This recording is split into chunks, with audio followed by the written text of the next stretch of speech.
প্রতিবেশীরা গরম পানি মারে, ইট মারে, গালাগালি করে, প্রায় কমপ্লেন দেয়, হাউজিং থেকে প্রায় আমাদের বের করে দিতে চায়।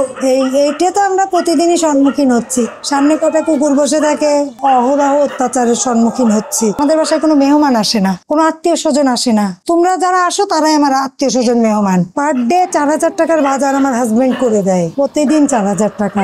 আর এটা লিটার, ক্যাট ফুড এগুলা বাদে, এগুলো তো আমার করা কমপ্লিট। বিড়ালগুলো আমার মোটামুটি করা কমপ্লিট, কিছু আছে করতেছি। আর রাস্তার গুলা যেগুলো আমি করাইছি, যেমন 200 কুকুর আমি সেক্ষেত্রে 4 থেকে 13 পর্যন্ত আমি করাইছি। 200 কুকুর, এটা আমার দাদার সম্পত্তি বিক্রি করে নিয়ে এসে করাইছি। রেগুলার টাকাটা দিচ্ছে হলো আমার হাজবেন্ড দেয়, আমার মেয়ে ডক্টর সে দেয়, দুজন মিলে দিচ্ছে। 99% মানুষ অপছন্দ করে, 1% পছন্দ করে। সে 1% পছন্দের মধ্যে ওরা কিভাবে বেঁচে থাকবে, কিভাবে ভালো থাকবে? এই যে মানুষ মারতেছে, মেরে ফেলতেছে, বিষ খাওয়াচ্ছে, অত্যাচার করতেছে, এগুলো তো এরা অহরহ সম্মুখীন হচ্ছে। মানুষ তো 7 বেলা খায়, 5 বেলা 3 বেলাও না, এখন মানুষ 7 বার খায়। দেখবে এখন এ খাচ্ছে, ও খাচ্ছে, তা ওরা কি বলতে পারে, চাইতে পারে? বিশেষ করে চারিদিকে যখন এই ঢাকা শহরে বিশেষ করে ঘরে ঘরে গরুর মাংস রান্না করে, গন্ধে আমরাই টিকতে পারি না। তো ওদের কি অবস্থা একটু চিন্তা করো তো। যে কুকুর 24 ঘন্টা, 48 ঘন্টা, 72 ঘন্টা না খেয়ে আছে, তাদের কি মনে হবে বলো? যেসব বিড়াল জানলার কাছে একটু খাওয়ার জন্য যে কাকুতি মিনতি করে, তাদের কি পরিস্থিতি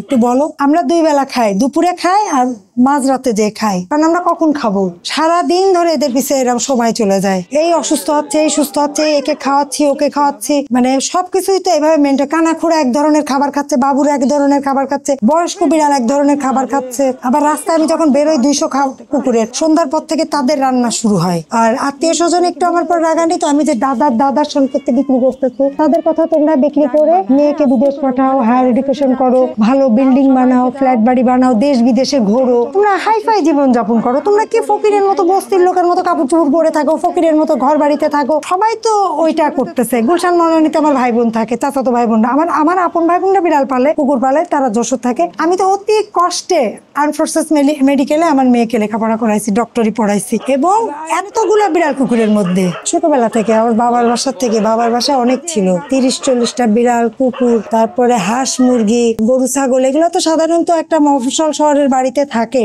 এখন ওখান থেকে আমি দেখছি আম্মা পালতো, যার কারণে আমার এই উদ্যোগটা। যেমন আমি রাস্তার কুকুরকে আমি নিউট্রাল স্প্রে করাই দিই, ভ্যাকসিন করাই, হ্যাঁ বাসায় নিয়ে এসে রাখতাম। এখন এই যে যেগুলো হচ্ছে, এগুলো সব অসুস্থ, কানা খোলা অসুস্থ, কোনোটাই সুস্থ না। যেগুলা সুস্থ সেগুলো অ্যাডপশন হয়ে গেছে, আর যেগুলো একটু বড় হয়েছে অ্যাডপশন হয়নি, অনেক জায়গায় অ্যাডপশনে গেছে, ফিরে আসছে, সে এইভাবেই রয়েছে। আসলে রুমে এরা সবাই রুমেই থাকে, এই রুমে এরা থাকে, এইভাবেই থাকে। রাত্রেবেলা এখানে চাদর পেতে দিই, অনেকটা সময় চাদরের উপরে ওরা শুয়ে থাকে।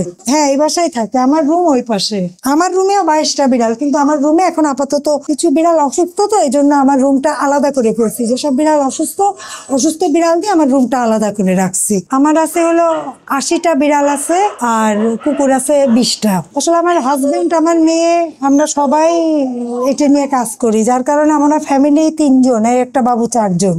আমার মেয়ে ডক্টরি করে, যতটুকু সময় পায় এদের নিয়ে কাজ করে, যেখানেই থাকে খাওয়া দাওয়া দেয়, নিউট্রাল স্প্রে করায়। আর আমার হাজবেন্ড তো প্রত্যেক রাত্রে আমার সাথে 2 ঘন্টা করে আমরা কুকুর খাওয়াই, রাত 2টা থেকে রাত 4:30 পর্যন্ত পুরা রাস্তা মানে কি, সেক্ষেত্রে 4 থেকে 13 পর্যন্ত। সামনের যে আমি যে 200 কুকুর নিউট্রাল স্প্রে করাইছি, এদেরকে আমরা নিয়ম করে খাবার দিই। শুধু তো অপারেশন করাইলে হবে না, কিন্তু খাবার দিতে হবে। আমার দোকানের ভিতরে দেখছো কতগুলা খোড়া এবং প্যারালাইজড কুকুর বিড়াল, ওগুলা হলো আলাদা। ওগুলা ভিতরে আসলে এই কুকুর ওদেরকে কামড়াবে, ওই বিড়ালকে এরা কামড়াবে। কি অবস্থা, একটা দোকানের কি অবস্থা হওয়ার কথা, কিন্তু কি করবো, আমি রাখবো কোথায়? আমার নিজের বেডরুমে 22টা অসুস্থ বিড়াল, আমি কিভাবে কি করব বলো? আমার মনে হয় কি, আমার বাবা এই 2.5 কাঠা জমি না কিনে আরো 5 কাঠা কিনে দিয়ে গেলে ভালো করতো।